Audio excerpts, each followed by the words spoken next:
Hi everyone, I'm Craig Houston, I'm the lead writer at Treyarch. As we prepare to move into Season 6 and the finale of Black Ops Cold War Zombie story, we thought it might be nice to take a little look back at where we've come from and learn how we got to where we are now. When we kicked off the Dark Aether story with the launch of Black Ops Cold War, our initial map, Die Maschine, was really the one that showed how this story had come to be. It delved into Nazi experiments from the end of World War II, where they hoped to turn the tide of the war by harnessing the powers of a cyclotron. Commencing cyclotron test run number 12. Dr. Kurtz, please proceed. Unfortunately for them, what they actually succeeded in doing was ripping a hole into a dimension known as the Dark Aether. Kurtz, cut the powers! When the Red Army discovered what the Nazis had been doing with the particle accelerator, they took steps to try and seal the rift. And that meant someone had to be volunteered to go inside and seal it up from the inside. How can I be of service, Comrade Lazarev? There is a machine I need you to deactivate. Understood? Da. Congratulations, товарищ! You're going to be a hero of the Soviet Union. As players explored Die Maschine, they were introduced to a new cast of characters who would be guiding them, specifically the Requiem team, led by Gregory Weaver and assisted by Major Carver, Dr. Strauss and Dr. Gray.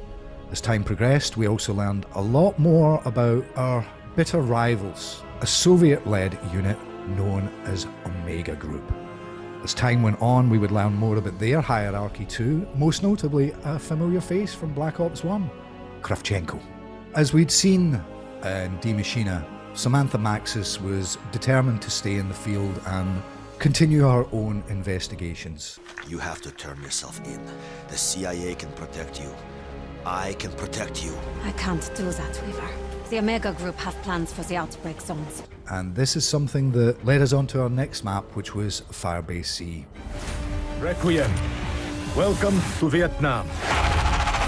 As players progressed through the Firebase C map, they worked with Ravenov, a former Omega Group soldier who had decided that he couldn't stomach what they were doing and maybe perhaps seek out new allies. Amongst those allies was Agent Maxis herself. I am not a traitor to my country. Omega are not who we are. And it was his intel that led her to Firebase C, where, sadly, she ran afoul of another new character, Dr. Peck. Maxis is a poor, little, lost girl. No one, least of all you, can bring her back. Given her defiance and refusal to cooperate with Dr. Peck, he threw her into the Dark Aether. No one is coming for you because no one cares about you. From dust you are, and to dust you will return. Don't know how long I've been waiting for an answer, but I am here, and I have been waiting for a long time. Upon Maxis' return, Ravenov warned us that Omega Group were undertaking operations in the Ural Mountains, something that would become very important as the story progressed. We were also introduced to Omega Group's leader, Kravchenko, who was not at all pleased with Peck's failure. Nor was another senior member of Omega staff, Valentina. So, as we took our operations to the Ural Mountains, we introduced a brand new mode for zombies, which was Outbreak. The game kind of opened up in a way that isn't always possible with round-based maps. Narratively, Outbreak was a lot of fun because this was the first time really that Requiem had gone on the offensive. They undertook Operation Threshold, a series of experiments led by the different members of the Requiem cast with their own specialities to understand the Dark Aether, understand the enemy, and to obviously gain an upper hand against Omega. Requiem began to get more communications from Ravenov. Essentially, Ravenov and Maxis were going behind Weaver's back. And this led us to a whole mission involving a Russian program called Operacja Inversia. As players moved through this mission, they discovered that the Omega Group had built something called the Reality Inversion Warheads. This power is too dangerous for either Omega or Requiem to possess.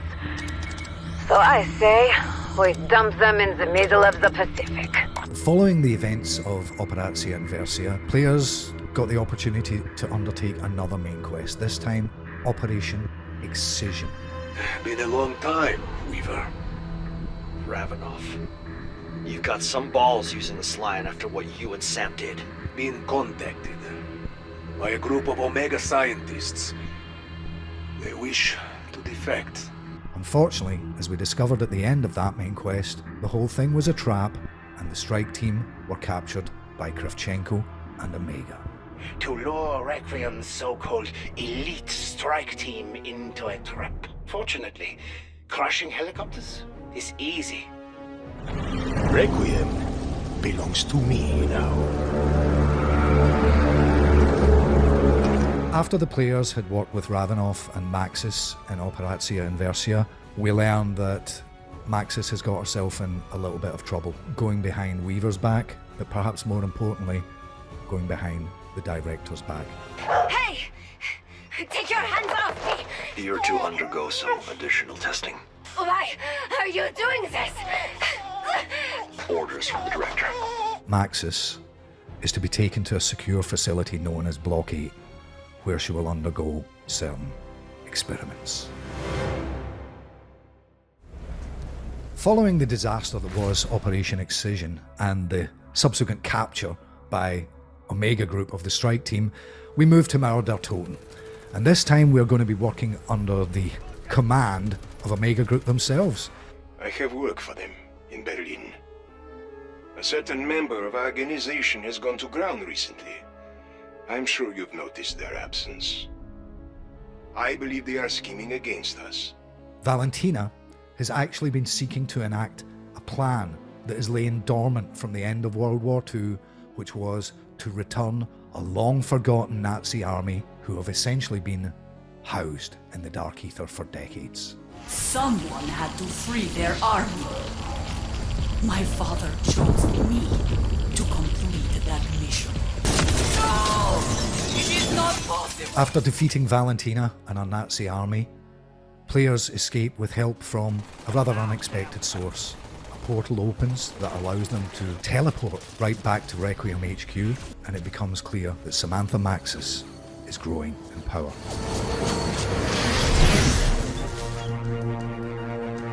Throughout Season 5's intel, we learn more of the experiments that she's undergone with the Director. You going to electrocute me again? I really hope it doesn't come to that, but I know what you're capable of. I just want to see it for myself. We learn more about exactly how the Dark Aether has changed her, and more about what that could potentially mean for the future and Season 6. We also learn more about an entity in the Dark Aether known as the Forsaken. Were this creature to make it into our world, it would probably mean the end of life as we know it. One of the things that we learned in Murder Totem was that, in reality, Omega Group were actually building the reality inversion warheads to destroy the Forsaken. So that's something we kind of messed up. So now they've developed a new plan. They believe they can bring it into our world and perhaps harness its powers as the ultimate weapon.